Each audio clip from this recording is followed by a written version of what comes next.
As you leave the theater, folks, please be careful.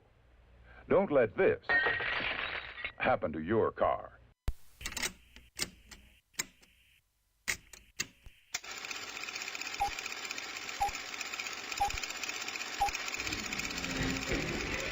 We've lined up the top stars from Hollywood and from all over the world to entertain you on our giant screen with a few colorful motion pictures you've been hearing about and reading It's about. showtime, folks.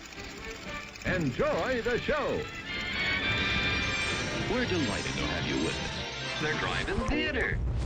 You'll find something to please you to add to your evening's enjoyment. Is pleased to bring you our feature presentation.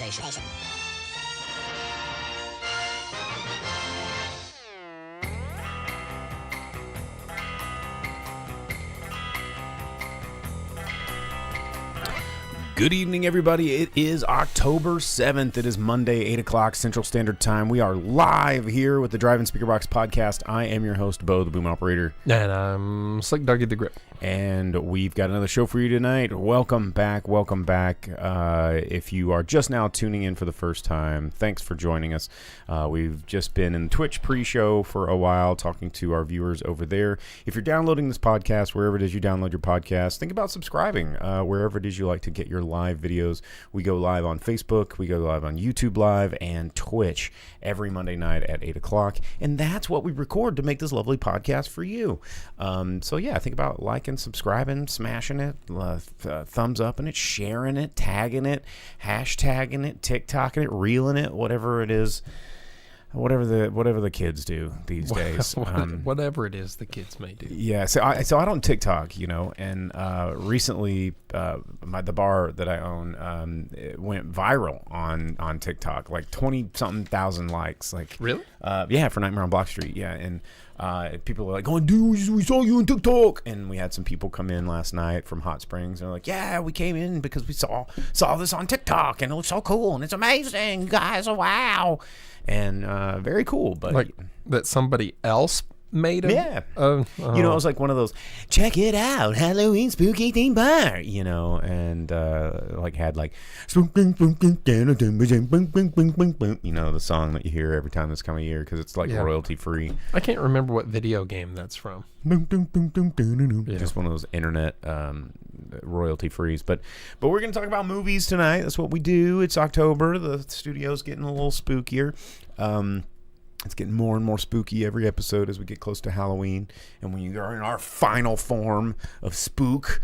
But we're going to talk about some movies tonight. I went and saw Joker, Folie, Deux. Oh, and you must have been the only one. There was only two other people in the theater with me. Yes, so I'm going to tell you guys what I thought about that in the second half of the show. What about you, Jake? What'd you see?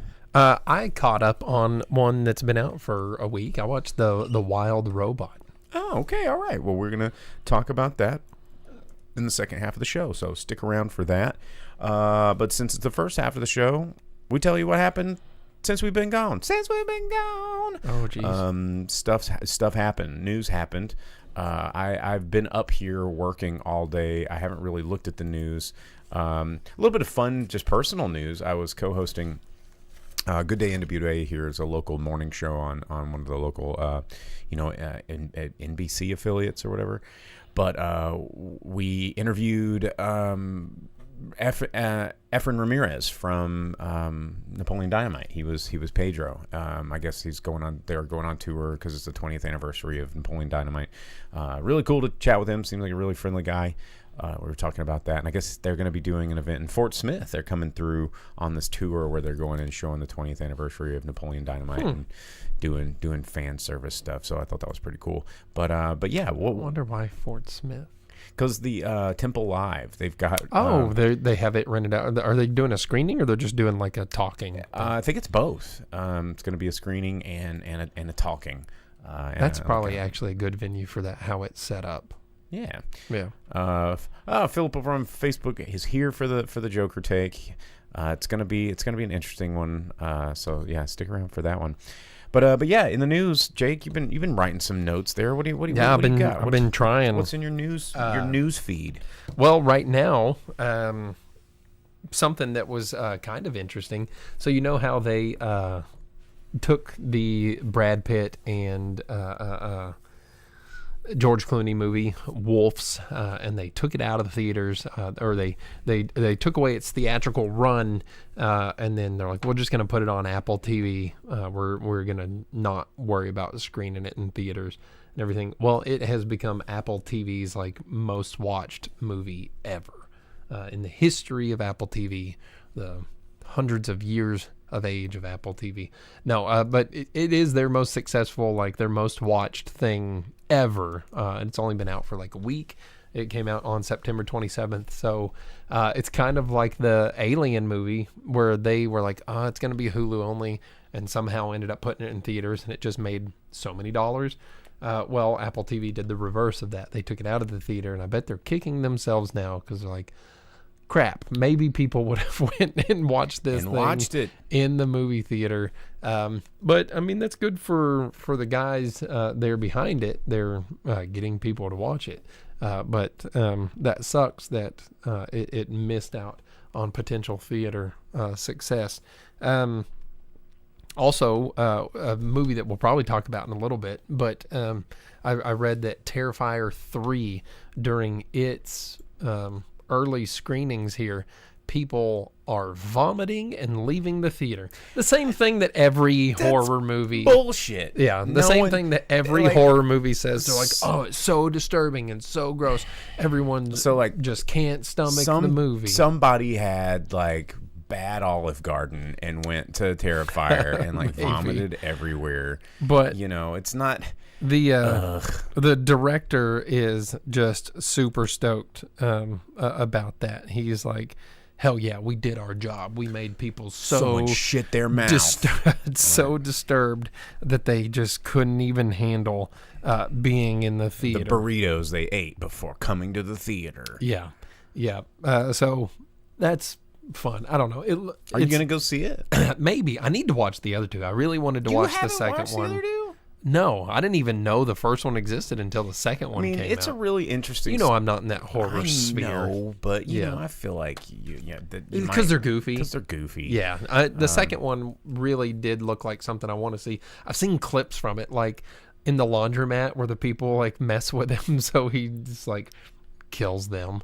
And of course there's all the meme clips of him smiling and being goofy and stuff like that. Yeah, I want to watch them. I'll find them and watch them because I do want to see it.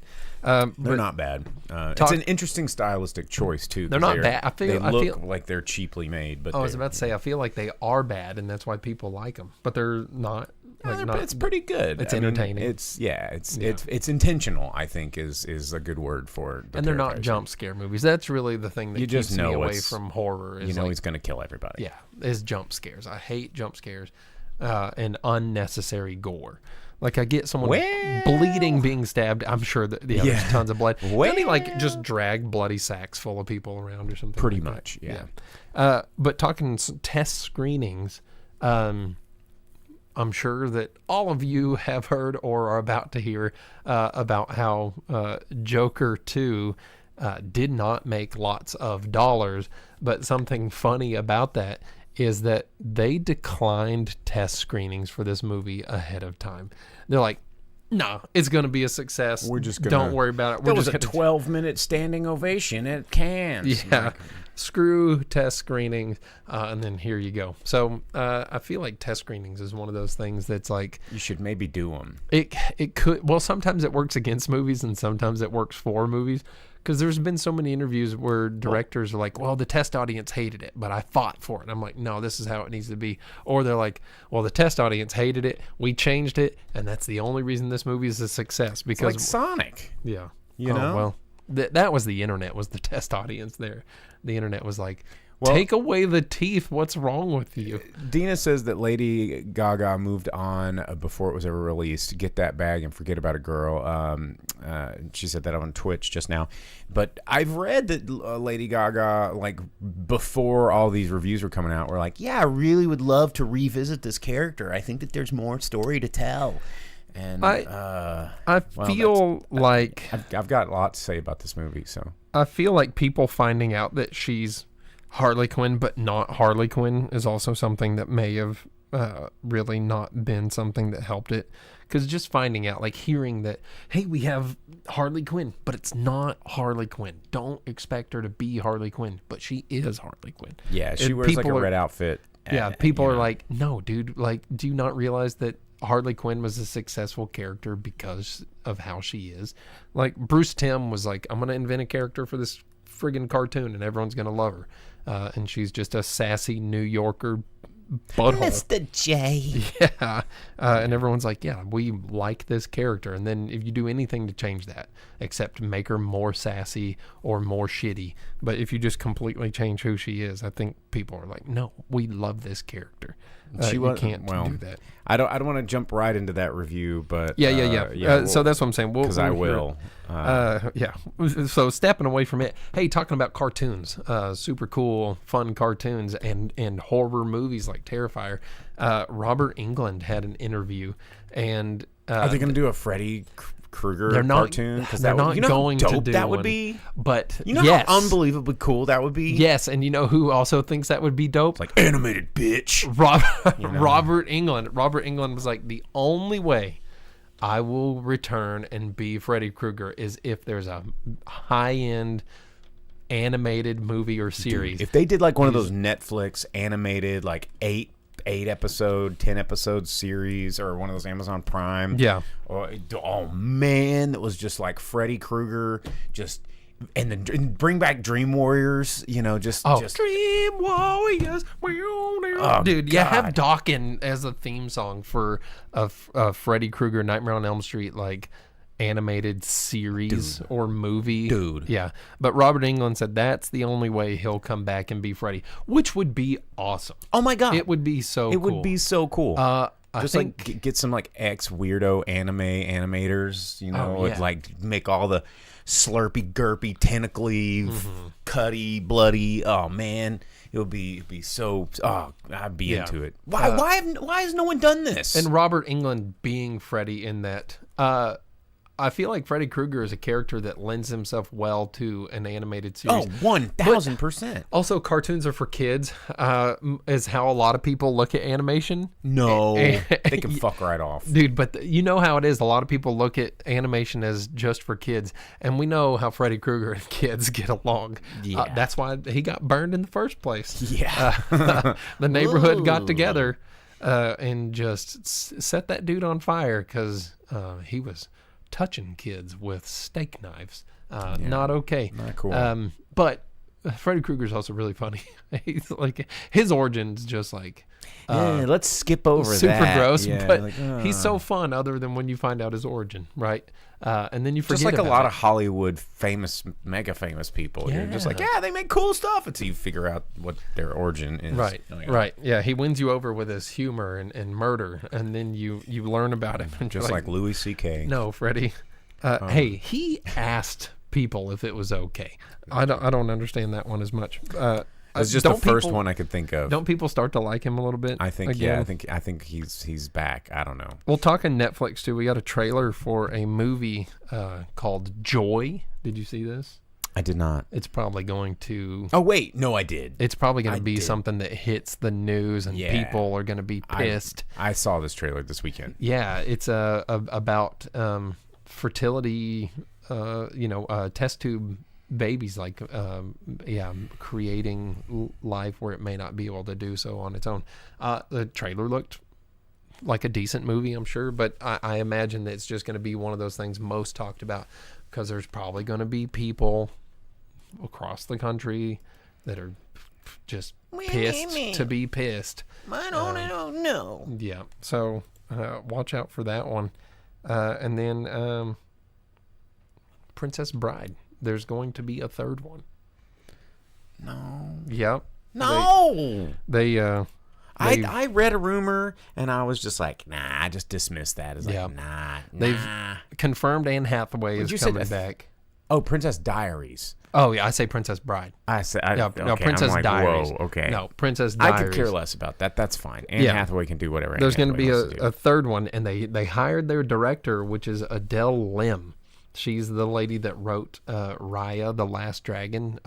Which is pretty good. Really? No one watched it. right? was Like okay. I didn't watch it. thought it was No, okay. neither did anyone else. That's fine. She also like helped co-write the screenplay. Or It was no script Last for, Unicorn, but Crazy Rich Asians and stuff like that.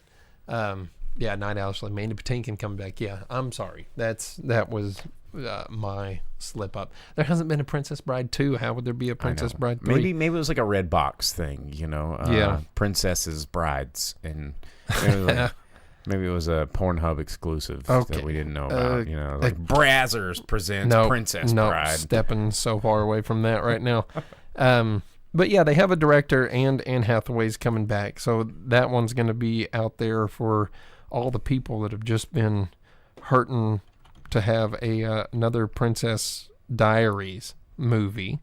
And then what else? What else I got? I don't think I have really anything else. You got anything? I didn't have a whole lot of stuff, just because it's been. I'm in the middle of Nightmare on Block Street, so I don't have a whole lot of like a real life time. Like this is some of the most time I've spent away from, I guess the Nightmare, but. I didn't see anything that was very interesting, except for there was an article because I've subscribed to Slash Film, and they were talking about Denzel Washington. They're like, he only made one horror movie and it flopped, and it reminded me of like how I hate the term flop and why I think people should never like measure a movie by its financial success, because that movie, the only horror movie he ever made that quote unquote flopped, was fucking great, and it was Fallen from 1988, which I love that movie.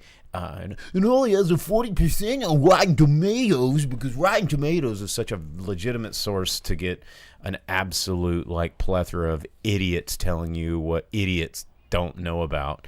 But yeah, I think a lot of people didn't like that movie because the bad guy wins, and that's always really good in horror. And if you've never seen Fallen, it's a really good movie.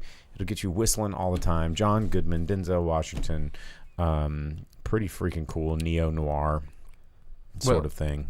I just read here that Tom Selleck said that he is potentially planning a return as Jesse Stone. His like Tom Selleck, how old is he now?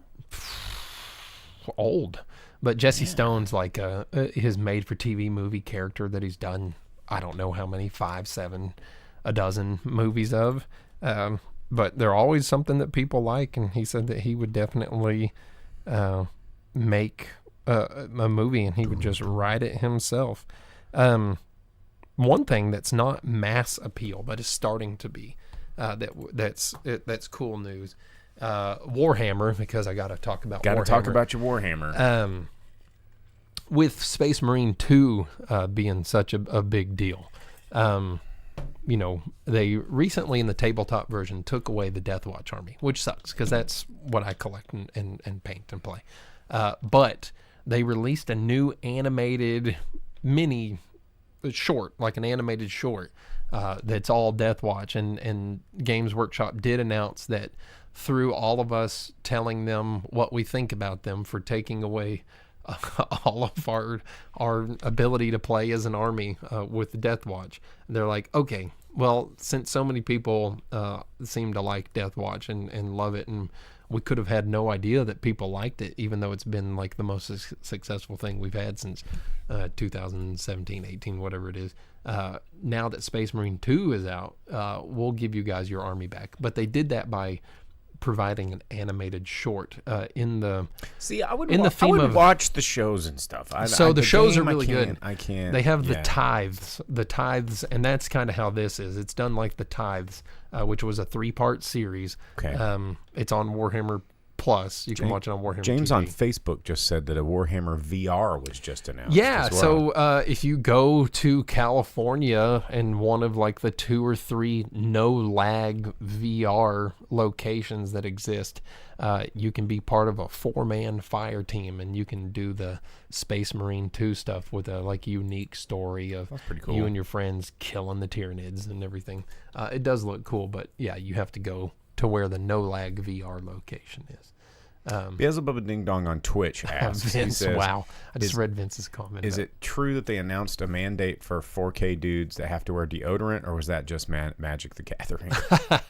I don't know, man. I'm sure at the tournaments they probably do have Where's the hygiene rules. hygiene rules. Because so many people in close Bunch of proximity. troglodytes coming out there, like, with Dorito stained fingers, being like, let's roll some dice, guys. Yeah, that's why the number one rule in wargaming is don't touch anyone else's minis unless they say it's okay. Because, if someone's sitting there just being super nasty, I spent 40 hours painting this guy, don't touch him. Yeah, but I just thought that was kind of cool because it is becoming such a big media presence. Show me on the figurine where he touched you. With Henry Cavill, of course, getting more attention on it, and then the Amazon thing getting good and bad attention on it. And then around December, we're getting the video game anthology from Amazon, which includes a Space Marine 2 short, God of War, a whole bunch of other Ghost of Tsushima, which may or may not. They announced the second one of Ghost of Tsushima, which has a cinema mode in the first game. You can play it as like a Kurosawa movie. They just announced the sequel to it, so maybe this one will lead into the anthology on Amazon. Will lead into it. So lots of cool things going on for different media entering into the cinema zone. Yeah, the Cinesphere. Well, speaking of the cinema zone, let's talk about what's coming out in theaters this week, so we can get on with these movie reviews and not run out of times. This weekend, October 11th, 2024, got some new movies hitting the theaters. You guys, that's. I was talking to somebody the other day, and they were like, "So you see a movie every single week in the theater?" And I go, "Well, yeah, try to. Yeah, Sunday is like my movie." And there's enough movies that come out that you can do that. And I'm like, yeah, movies come out literally every single weekend. Did you not know? And that person was saying that they had not been to the movie theater in like 2 years. And I'm like, what is fucking wrong with you people? Like, get into the theater. It's fun. Well, when you're not involved in it like we are, I mean, there's plenty of people that they haven't been to movie theaters in every time years and years. Every single time I drag somebody to the movie theater that hasn't been in a long time, they're like, that was so much fun. I want to do this again. And I'm like, yeah, thank you. David on Facebook says that they saw Wild Robot today. We'll stick around just a moment. Jake's going to review Wild Robot. We're going to tell you what's coming out in theaters this weekend. Like we were just talking about at the beginning of the show, Terrifier 3 coming out, the Christmas-themed Terrifier, the third in this installment, a very famous Art the Clown, which makes an appearance at Pinpoint at Nightmare on Block Street this year. You can come get your picture taken with Art.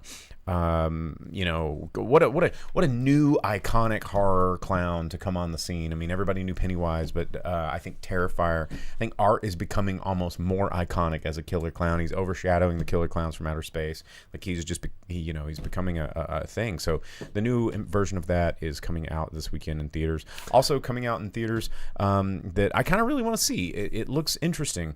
It is Saturday Night. That's probably going to be the one I watch. Yeah. It is it's from Jason Reitman. It's written by Gil Kinnan and Jason Reitman. It's got an interesting cast of people that were cast very much to, resemble Gilda Radner, Chevy Chase, Dan Aykroyd, John Belushi, Garrett Morris, like all these people, Andy Kaufman. Just the people that started, and of course Lorne Michaels, that started Saturday Night Live, back in October 11th, 1975. Just this show that really changed comedy as we know it. Looks like a pretty interesting movie. Reviews have been kind of coming out, like some people like it, some people don't. I'm looking forward to this movie. I think it's going to be a fun one to watch. Saturday Night coming out in theaters this weekend. I've probably watched every episode of SNL up to the 2000s. Yeah, the 20 teens, because the teens kind of fell off. I've caught up on a bunch of them, but they're just not. Yeah, so watching classic SNL It's really fun stuff. Also coming out in theaters this weekend, it's the animated. It's another Lego movie, but it's not a Lego movie. It's Piece by Piece. It is the story of Pharrell Williams told through the world of Lego animation. It's written and directed by Morgan Neville.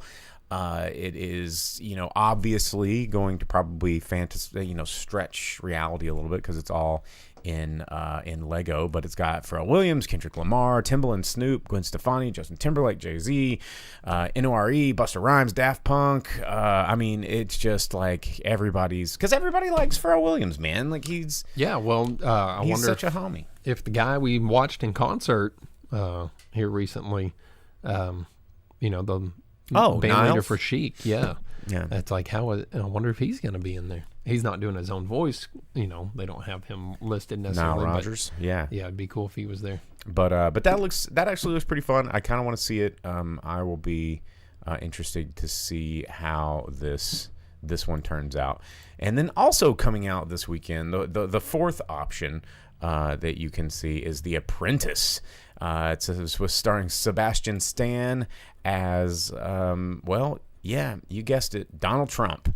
It is a movie about how young Donald Trump started his real estate business in the 70s and 80s in New York with the helping hand of a very infamous lawyer, Roy Cohn. Really curious to see how accurate this movie is, because the Donald Trump story is not necessarily a feel-good story or a good story, because he's kind of a bad guy, and his family is kind of a bunch of bad people. If you kind of go back in the real estate history of New York and his father and all the slumlording and all that kind of stuff. But interesting to see. I might check this one out as well. But I don't know. I mean, what timing this movie's having right before November, but that one's coming out in theaters this week, and also probably in limited release or regional release. My Hero Academia, You're Next. Been seeing a lot more anime get nationwide releases around the country.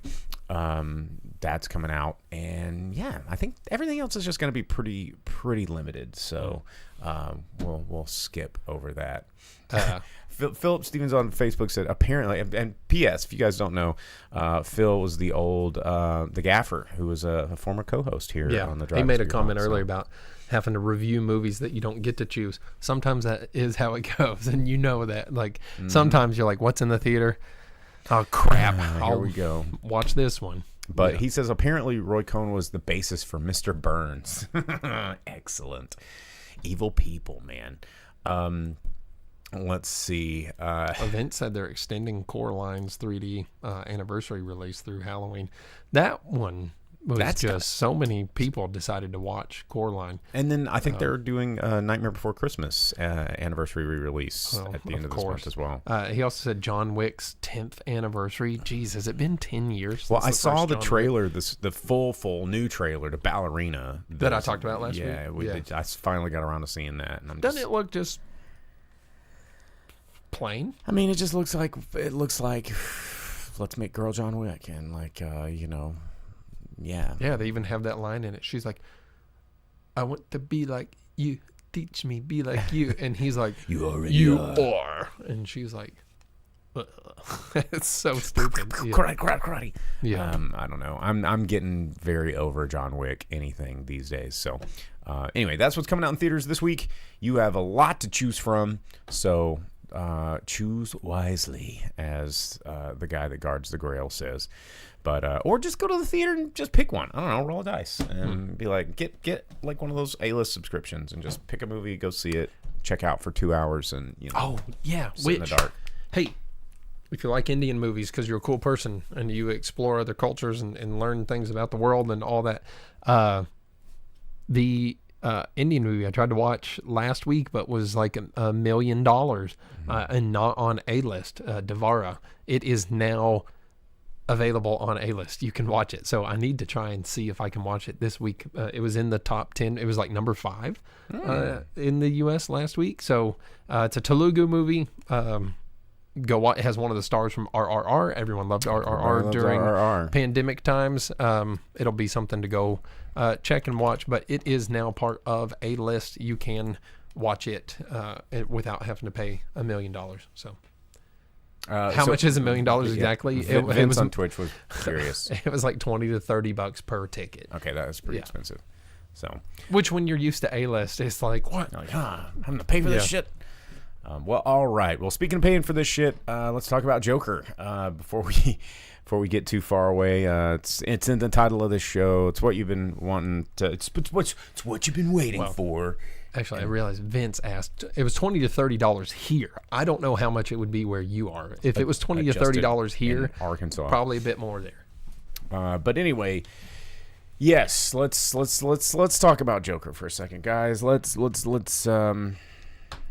smoke 15 cigarettes while we talk about Joker. One of the most tobacco-heavy films of the 20th century. Where all these characters get all these cigarettes, I don't know. They just manifest in the craziest of places, constantly smoking. Well, it's to show you that it was the 70s. Yeah. It's just there's smoke everywhere. Smoke. Babies were smoking. There's smoke in the prisons. Everywhere. It's just smoke in the courtrooms. Just smoking. Just smoking.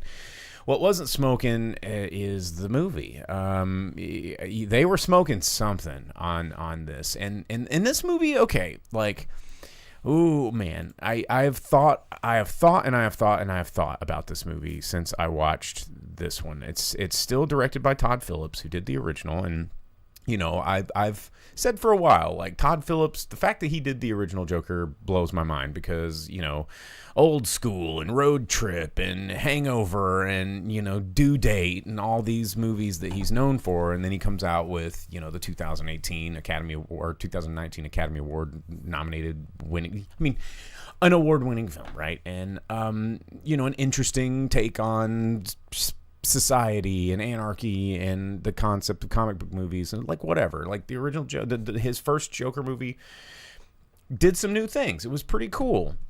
This movie, I am still on the fence of whether or not Todd Phillips is either a mad genius and is like pulling one over on everybody, or this movie is just a flaming hot dumpster garbage. And it's weird because this movie is extremely meta and self-aware in a way that is not aware of its audience or the story that it's trying to tell, and that's a very confusing thing to sit through 2 hours and watch.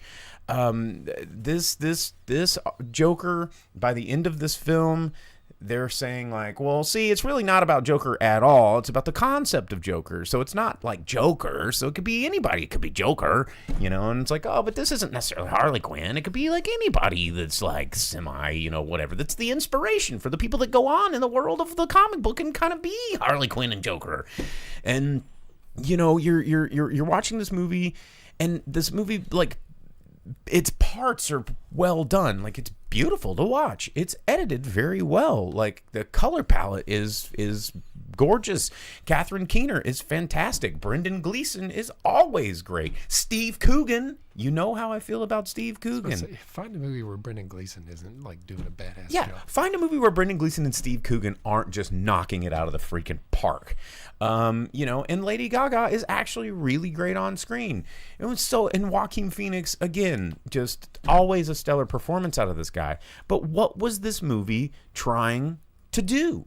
This movie, everybody's like, it's a musical. What the hell? That I didn't necessarily have a problem with, because to me, when I was thinking about this movie in a more subjective way of like going, okay, it's a musical. There's all these vignettes, and it's more of a jukebox musical. These aren't like original songs or anything, It's just songs we all know. And, I'm thinking, okay, well, maybe they're, using this as a way of like exploring the fact that this dude is psychotic and he's seeing the world like, what would a psychopathic person who takes on a persona of this court jester, what goes on in his head, because he always seems like he's doing a song and a dance. And it's like, okay, well, that's an interesting take on maybe making it a musical, because that's what he says or he sees and how he feels. But this movie is about nothing at all. There's really no evolution of the characters. Lady Gaga shows up inexplicably for, no real reason. They catch eyes and all of a sudden they're super in love to the point where she's able to come in and out of the courtroom and be like, a media person. It doesn't make any sense constructively.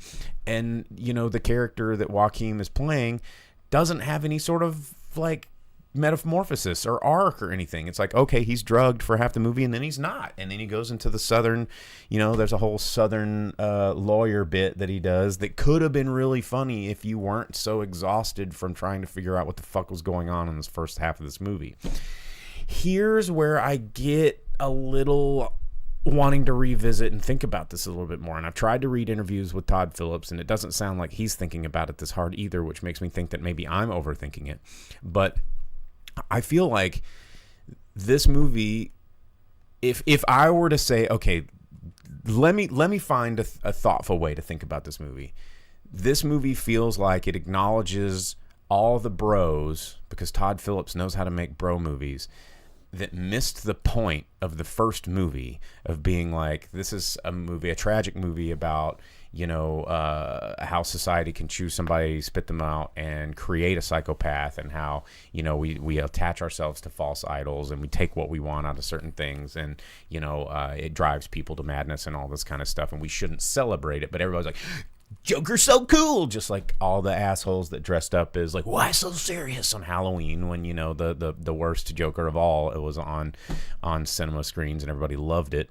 But then he's like, okay, well, I'm gonna make a movie featuring this character that you all missed the point but gave me $1 billion for, but I'm going to the joke's on you. I'm gonna really piss you off with this movie. I'm gonna double down on how sad, pathetic, and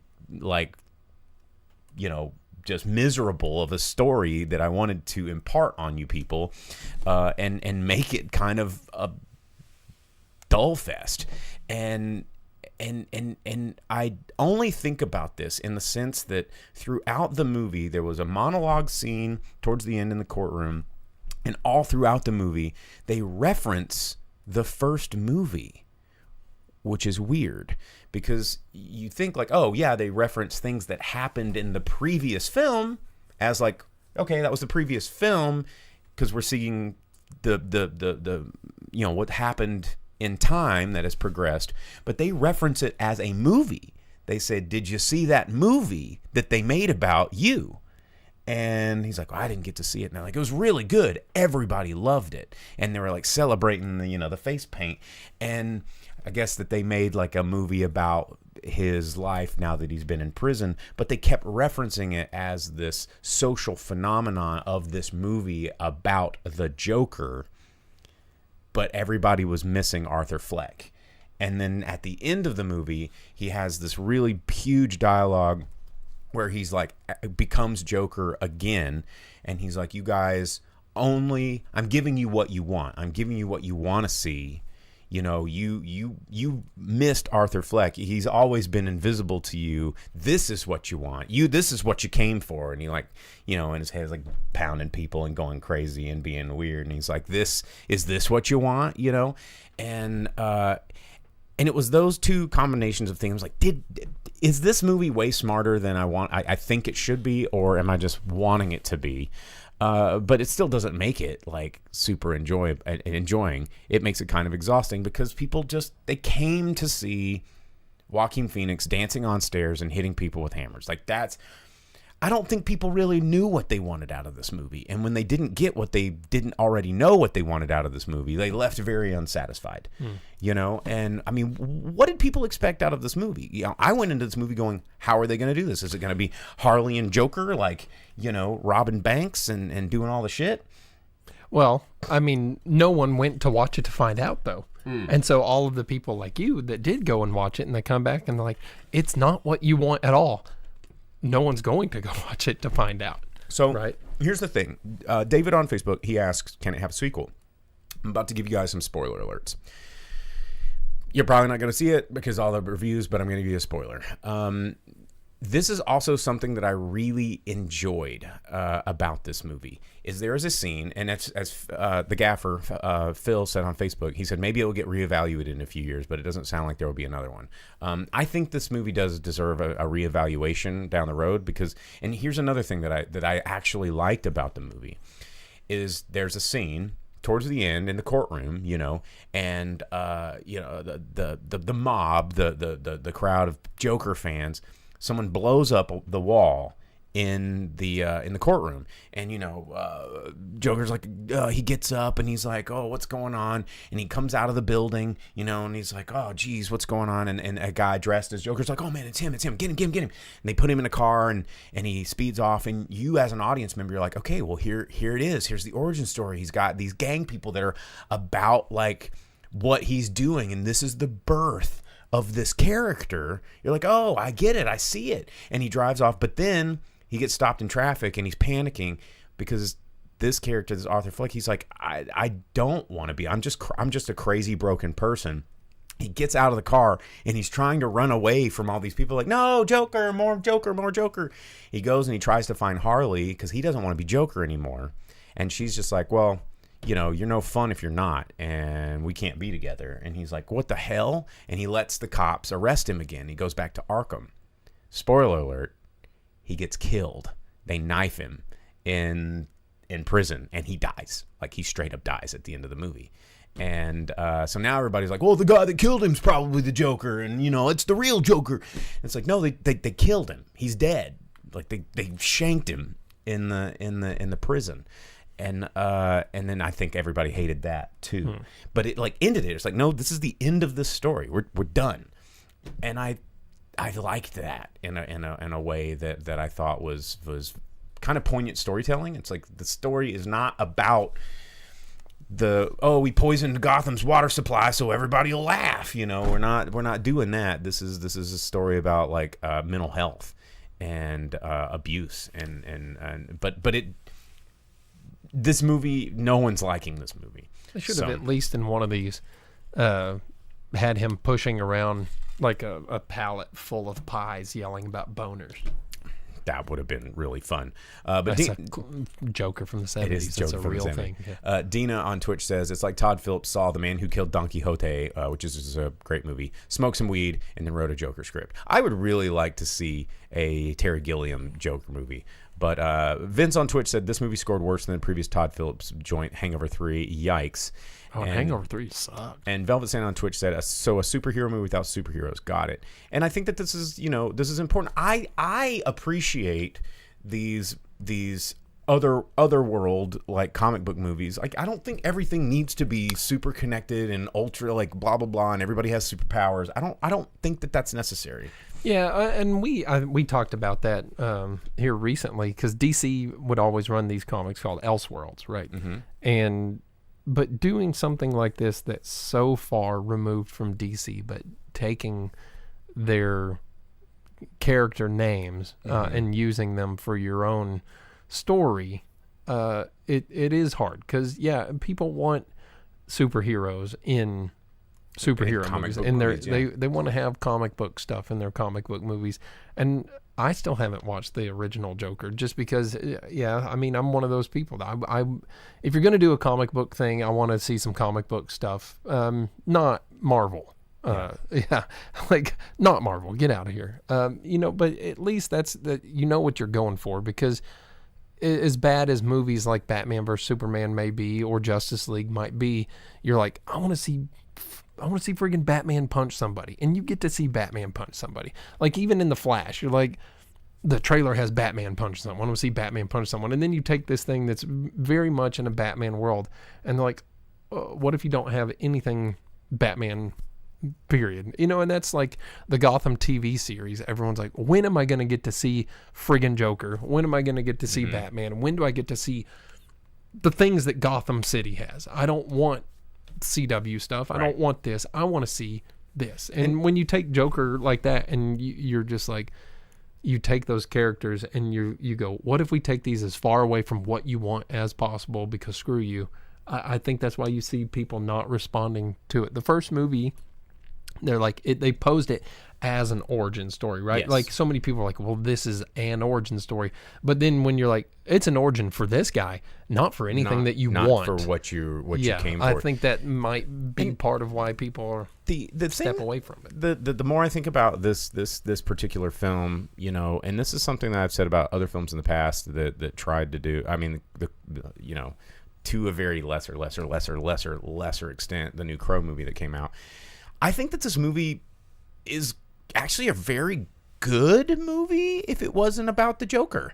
Like if they had stripped the character of Joker and just made it, here's a serial killer who's kind of a lunatic, who's in prison, falls in love, is having these delusional ideas of reality, and he's on trial, and he can't discern from reality and fantasy, and then by the end of it he dies. I think people would have been like, what a masterpiece. Well, and that's because it's Joker, they're like, no, fuck this. And that's what I'm saying, because you're talking about a character that has 90 years of history, and when you do something just completely off the wall with that, it would have been fun. You could have had this guy go crazy, and you could have had him paint himself as a clown, and you could have not called it Joker, right? If you would have separated, you wouldn't have had that brand recognition that probably helped the first movie. But if people would have liked the first movie on its merit alone, and then you could do something like this, you know, but taking the characters and co-opting them to tell a completely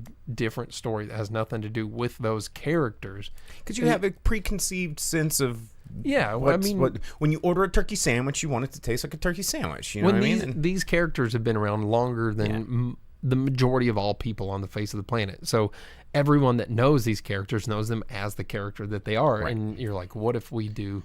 But just something so far away from it. Nothing makes me more insane than when some producer or like, you know, production studio is like, well, we got to find a way to translate it to a new audience. No, it's made things are its timeless way for a reason. So many audiences already. Maybe looking at like, you, Rings of Power. Yeah, just maybe just shine a flashlight on it again to the new audience. You don't have to rebrand it and then change it completely for a new audience. Just introduce it to a new audience. That's all there is to it. It's like the Bible, you know. I was going to say something about it, but I didn't know if we should. It's been around for 2,000 years. And all they do, 1,600 years. They kind of figured it out. They're like, let's just tweak it a little bit, but kind of keep the same thing. We're just going to reintroduce it to a new audience and then keep that story going. You know, and I mean, shout outs to the Bible, I guess. That seems like a weird thing to say, but there's so many stories that have persisted through human history, and they don't jazz them up, or they don't change. I mean, minus King James, everything I guess. about they're just like that was the what's his name? What's the director we always, Michael Bay. Yeah, King James is like the Michael Bay of the Bible. He's like, oh man, we got to jazz this up for a different audience, you know, and you know, it worked that time. They did one reboot, but you know, but yeah, you just don't have to. A lot of these sequels are always disappointments, like 86 Days of Tone on YouTube just said, and yeah, this movie is a good movie in a bad package. This movie is a good movie, but a terrible Joker movie. This movie is well made, but everyone's going to hate it. It was an unnecessary sequel. Yeah, this movie is like two magnets that are on the same poles. You can't. It's not going to work. Taking it with the success of the first one, and then changing the tone and not appealing to the Joker Bros is probably. The folly of the Folie à Deux is that he didn't cater to the audience that gravitated towards this. Yeah, the joke's on you. I don't know everybody that didn't go see it, but it's not doing well at the box office, so there you go. But anyway, maybe one day I'll sit and watch the two of them. Yeah, I mean, it's. Yeah, like I said, I can't make that review any shorter. It's a terrible Joker movie, actually a pretty decently made movie, but a horrible Joker movie. There you go. Tina says, shout out to Todd Phelps for getting hundreds of millions of dollars and employing a bunch of people to make a turd. Yeah. Yeah, there you go. Okay, well, it's in theaters right now. You can check it out. And also, I'm going to turn it over to Jake so he can tell you about the movie that he checked out this weekend, The Wild Robots. Yeah, I watched The Wild Robot, which is definitely like a kid's movie, but not necessarily for kids. It's a animated movie that deals with lots of really heavy subjects, and it does it very well. This movie, I was blown away by how good it was. It started out, I was like, the animation style, I don't know how I really feel about this, but you instantly settle into it. The first things you see in this movie is like a crab get just murked out of nowhere, a crow ripped apart, and its severed head fall into the hand of this robot, and it's just like a bloody severed head of this animal, to introduce you to the fact that this robot landed on an island. It was kind of like Castaway style. There was a storm, crate landed, the robot came to, and it's like, I'm a task robot. I need to find a task. There's no task I can't complete. And it's just getting bombarded with these waves on the shore, and it starts to emulate the creatures on this island, starting with the crab to help climb up the wall, and it's like, oh, look at this crab, which gets swooped away, carried off, and murdered, right? By the circle of life. It's just a series of murder by animals to show you that this island is wild. It's full of predators and prey, and it is the wild, and this robot's coming from this idealistic world where humans have robots to assist them, because this is like a post-apocalypse thing. This is like in the distant future. They show the Golden Gate Bridge completely submerged underwater and all this stuff. The world is in ruin, but they've set up future habitats for people, and the robots do everything for them. These task-oriented robots do everything for them. But yeah, you just see all these animals killing and eating each other, and it doesn't hold back at first. It's like, that crab's dead. This bird ripped apart, and its severed head in the hand of this robot. Like, get used to it, kids. But at some point, the robot, through being attacked by these animals and beaten by like this bear and chased down this hill, crash lands on a bird's nest, murders all of the birds and the eggs. The robot does. The robot does on accident by falling on them. There's one egg left intact. And then the task of this robot, as assigned by one of the animals, because it sits and learns the language of the animals on this island, because it can't communicate with any of them, but it learns. And then it communicates with them and finds out its task will be to raise a gosling and to adulthood, where it can fly and migrate and not die in the winter of this island, right? It's like a Pacific Northwest island or something like that. And it is very good, because then the point of the movie from there is that this robot adapts to the island that it's on and adapts to motherhood of this goose that, when it hatches, imprints on her, and she has to teach this goose how to be a goose and fly off and survive. And the voice talent in this movie is crazy. It's stacked. So a lot of the time you've probably heard us be like, actors and voice actors are not the same. And so many movies cast people for their name rather than their voice talent. Mario movie, Garfield, things like this. But this movie, everyone is so good, and for the first time, I did not recognize Mark Hamill's voice until I saw it in the credits. Okay, but he's an incredible voice actor. Lupita Nyong'o is the main character. She's the robot. You do not realize it is her at all. Pedro Pascal, you know it's him, but he is. But it fits. Very animated. He's the fox.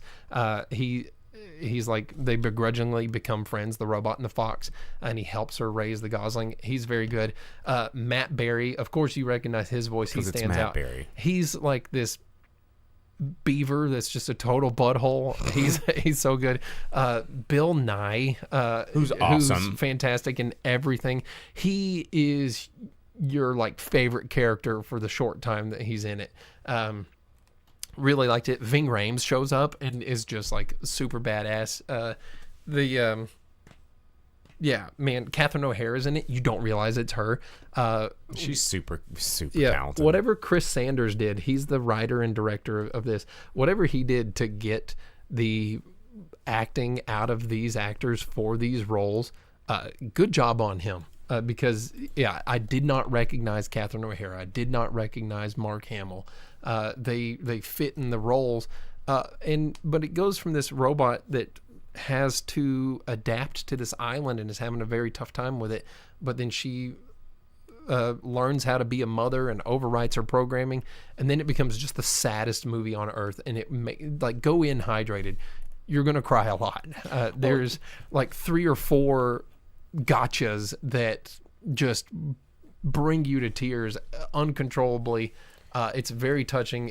Well, what a lot of people don't know is the name Chris Sanders in terms of animation is a big name. Like, Chris Sanders doesn't usually make a lot of movies, but when he does, he has written some of the most iconic animated movies ever. I mean, Mulan, Lion King, Aladdin, Beauty and the Beast, Lilo and Stitch, How to Train Your Dragon. Like, this dude writes really great kids movies. So I think that it's cool to see him kind of coming back and doing something great and showing that he still got it. Yeah, but it's a very good movie. I probably cannot recommend it enough. Dina says the books are very popular. I think this condenses multiple of the books into this movie, if not all of the books into this movie. But every part of it was very good. The animation, once you like settle into it, makes sense and it works. It does very well for what it is. This is like a DreamWorks classic. Well, and that's another interesting thing is Chris Sanders does not work for Disney anymore. And this is a Universal Pictures. He hasn't worked for Disney in a while. I think it was after like Lilo and Stitch. He kind of goes back and forth. He's done stuff for he's not like on contract, but this is not a Disney movie. Yeah, but it has incredible voice talent. It's does very good storytelling, and it starts out with murder and beheadings, and it leads up to just like creating this society on an island kind of out of these animals, and it's a journey of family and child rearing and stuff. I mean, I don't know how to even get into it. It's very good. If you have the chance to go watch it, go watch it. It's something that having it big on the big screen just adds to it. It's kind of like a Iron Giant type thing a little bit, but like because you have a robot that's so much more than a robot, and that lack of humanity, and then adding emotions and feelings into it, and makes it really good. It's like so many different movies that you love already, all rolled into one. Can't recommend it enough. Super good. Well, heck yeah, there you go. You can check it out in theaters right now. It's been out for 2 weeks. The Wild Robot. And I guess that brings us to our final segment of the show tonight. It's the box office roundup. We do it every week. Where Jake's going to give you the top 10 movies in the United States. We'll throw in some worldwide numbers there for some of the big boys. But kind of if you follow the numbers, you can kind of project what we're going to get more of. You can see what different genres we're going to see more of, what genres we're going to see less of. If we're going to get sequels, if we're not going to get sequels. Following the numbers, they always say follow the money.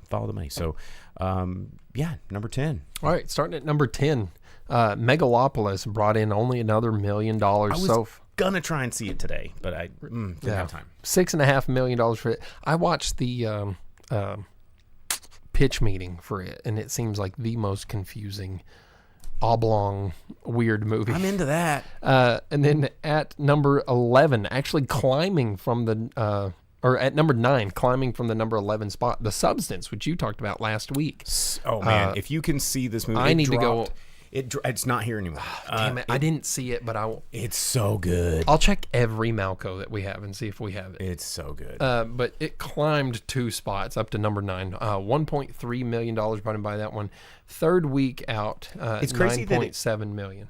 Jumped up 3 spots while dropping 1,000 theaters. Yeah. That's wild because reviews are coming out and people are like, "That was awesome." Yeah. I really do want to watch that. I wanted to watch it last time. It was only in our theaters for like 1 week. Yeah. You can't do that. You're supposed to have it 2 weeks minimum. And then at number 8, opening at number 8, White Bird. I don't even know what that is. It's from Lionsgate. Oh, we talked about that. That was the Nazi France with the grandmother. Oh, okay. I remember the trailers for that. Okay. Yeah. We talked about that one. Okay. It opened at number 8 with $1.5 million. And then above it, holding the number 7 spot, Deadpool and Wolverine. Another $1.5 million brought in by it. It has made all the dollars. We don't even need to talk about it. 634 here in the U.S. Billion, million, trillion, jillion. Yeah. Almost 700 elsewhere. So, yeah, all the dollars. And then the gaffer on Facebook, Philly, he says, if I could have made a movie, it would have been The Substance. Yeah, all right, yeah. Well, that makes sense. And then at number 6, Sam and Colby, The Legends of the Paranormal. What a long title. I didn't even mention this movie because I never thought it would be released in theaters. It was only in 300 theaters, though. And wow, is it? Yeah. $1.7 million. Maybe they got on TikTok and got everyone to watch it. And then above it, at number 5, holding the number 5 spot, Speak No Evil. $2.76 million this past week. $32.5 million so far in the U.S. Nearly 35 across the globe. This has been A24's highest grossing film. It's hard to think that. Thanks, James McAvoy. Yeah, none of their movies have made that much money. Well, it's because a lot of them are not super approachable to mainstream audiences. And this one's just like, oh, James McAvoy's evil and cuts that kid's tongue out. It's gonna be scary. What was the one where the guy had like the robot hand or whatever, like Upgrade? Oh yeah, I like that movie. That one was cool. Why didn't that movie was more fun. people watch that? That was a long time. It was a long time ago, but that one's something that's fun for people. Yeah, Anyone could have watched that. I forgot about that movie. Yeah, I love that movie. At number 4, dropping from the number 3 spot, Transformers 1, $5.4 million brought in by its third week out, 47.25 so far here in the U.S. Almost 50 across the globe, so nearly 100 million for that one. That one's probably one I'll watch at home, honestly. Yeah, I've been wanting to check it out in theaters, but I just have not had time. But yeah. And that's another one they brought in names instead of necessary voice talent because Chris Hemsworth is Optimus. I'm sure he does fine. He's probably a fair voice actor, but I don't know that he's not Optimus. Like Optimus Prime, you have his voice in your head. And how does a robot's voice age? Explain that to me. Like he should be Optimus Prime from the whole beginning. time. You're a robot. Yeah. And then Beetlejuice at number 3, dropping from the number 2 spot. It brought in just over $10 million in its 5th week out. $265 million in the U.S., 137 elsewhere. It's brought in $400 million total across the globe. I think it's probably going to hang in theaters through October, and then it's going to. I mean, theaters are going to hang on to it to get that Halloween money, and then sure, it's gonna be gone. Yeah, because name recognition alone is just keeping that one afloat. Season and the recognition. And then above Beetlejuice, we have The Wild Robot, losing the top spot, but dropping down only 1 to number 2. It made nearly $19 million this past week. My theater was packed last night, and it's gained theaters as well. It got another 35 theaters. Yeah, I want to see it. It's brought in $64 million here in the U.S., $36 million elsewhere, $100 million so far. I think... people being like, yeah, go watch this. This is something that kids are definitely going to be able to watch and grow up with and help them grow because it teaches you a lot of lessons. Some of them harsh lessons. Some of them sad lessons. That makes a good kids movie. It's a very good movie. And then at number one, despite not making near the dollars that they would have wanted it to, Joker 2, Folie à Deux, $37.7 million brought in by that one. 77 across the rest of the globe. So it's brought in over $100 million. Despite that, though, it is being labeled as a not a success. They're like, it's a comic book movie. The other one made $1 billion. This one should make also $1 billion. Yeah. And this one costs a lot more to make, too. I'm sure. So, yeah. All right, guys. Well, that's your top 10, and that's the show. So, thanks for joining us. We will see you guys next week. Don't forget to like and subscribe wherever it is you subscribe to podcasts. You can get the audio version of this podcast, or you can view live every week with our audience down here. You can join them on the Discord and talk with all of our Drive-In Speaker Box fans over there on the Discord. You can find all our links over on our link tree. Just go to driveinspeakerbox.com. But yeah, don't forget to like on Facebook, Twitch, YouTube. We like Twitch. It's a lot of fun. It's not just for gamers. It's for, white guys with movie podcasts, which apparently is everyone now. So, but we've been doing it longer than them. So there you go. Just flexing cred. But we will see you guys next week. Hopefully next week we'll be seeing either the Lego Pharrell movie or Terrifier or all of them. I don't know. Saturday night. Whatever we have. You're going Saturday night? No, dude. Oh, Saturday night. The movie. Yeah, a movie, lot of options. So there you have it, guys. We will see you later. As always, I'm Bo, the boom operator. I'm the grip. We'll see you next time. As you leave the theater, folks, please be careful. Don't let this happen to your car. Be sure to remove the speaker before you leave. If you should accidentally pull a speaker loose, please turn it in at our snack bar or box office. Thank you.